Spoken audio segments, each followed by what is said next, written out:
Hey there, YouTube. Well, today I'll just attempt to make a little tutorial on the basics of driving a manual transmission. I'll just be going over the basics for starters.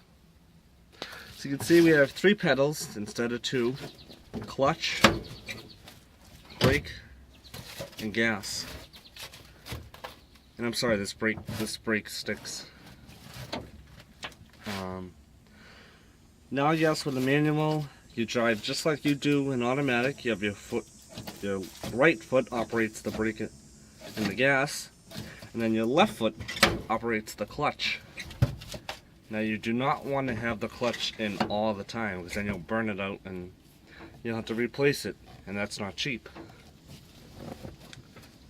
So if you're pushing your clutch, you'll see you don't have a PRNDL gear stick. You have this little shifter. If it goes back and forth like that, that means you're in neutral. If you go over, make sure you have your clutch in. If you go over and up, that's first gear. Straight down is second gear. Back to neutral. Straight up is third gear. Straight down is fourth gear. Now, this is a 4-speed manual. Most manuals you'll find today are either a 5-speed or a 6-speed, or even a 7-speed. But I've only seen a 7-speed in the Corvette and a few Porsches. I'm in an old Jeep. So you can see I'm in neutral, because I can wibble it back and forth. If you're coming to a stop, you have 2 options.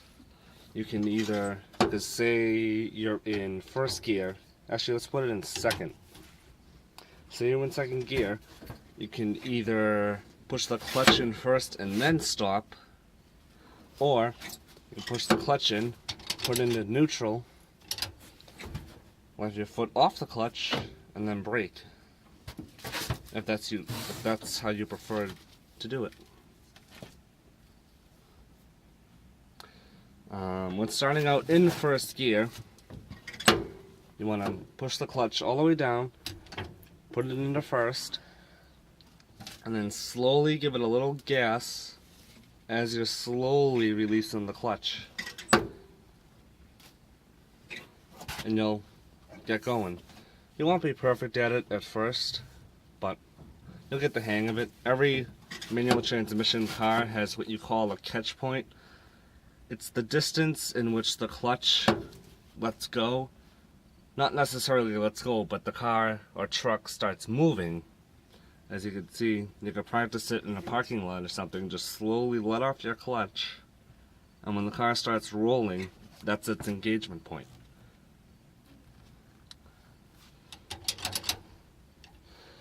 Now, reverse. Reverse can be in many different spots. It could be all the way over and down. It could be all the way over and over here and down. It could be all the way over and up, which it is on this truck. Let's see the shift pattern over there.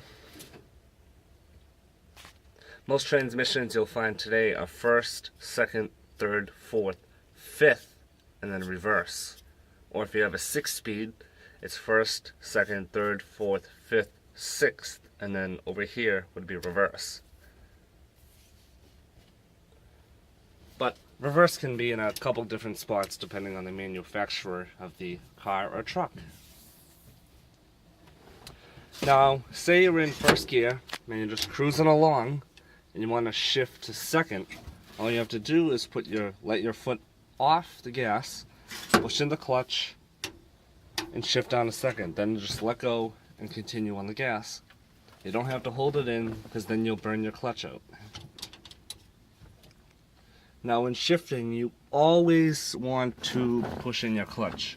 You may not have to, depending on your transmission. Like in this one, I could shift to first, then I could shift to second, and a third, but it won't let me go. Actually, yeah, it does let me go into fourth, but I don't suggest that, because then you won't I think you'll damage your transmission. I'll have to look at that, but I think you'll damage your transmission. And transmissions aren't cheap. So again, clutch in, first, second, third, fourth, back in reverse, neutral. I'm sorry, reverse, not neutral. Same goes for backing up. If you put it in reverse, you want to slowly let off the clutch, and you don't want to fully lift off of it, because then you'll go flying. And when you're backing up, you're usually only going short distances, so you want to slowly let off the clutch just until your engagement point, then stay, give it a little gas, and then push the clutch in, then the brake, put it into neutral first, and then put it into first gear. Same goes, you always want to put it in neutral before you go to reverse. And then when parking, it's not like an automatic car because you don't have a park position, you only have neutral. So what you want to do is you can either leave it in neutral and put the parking brake on. I'm actually not sure where the parking brake is located in this truck, but you can either leave it in neutral with the parking brake, or you can leave it in first for extra safety with the parking brake. Make sure you have the parking brake on, especially if you're in first gear, because then your car will start rolling, and you don't want that. Some people put it in second, some people even put it in reverse, but I mostly see it just put in first. Well, I think that's pretty much it. Thanks for watching, YouTube. Subscribe for more, and as always, take care. Thanks.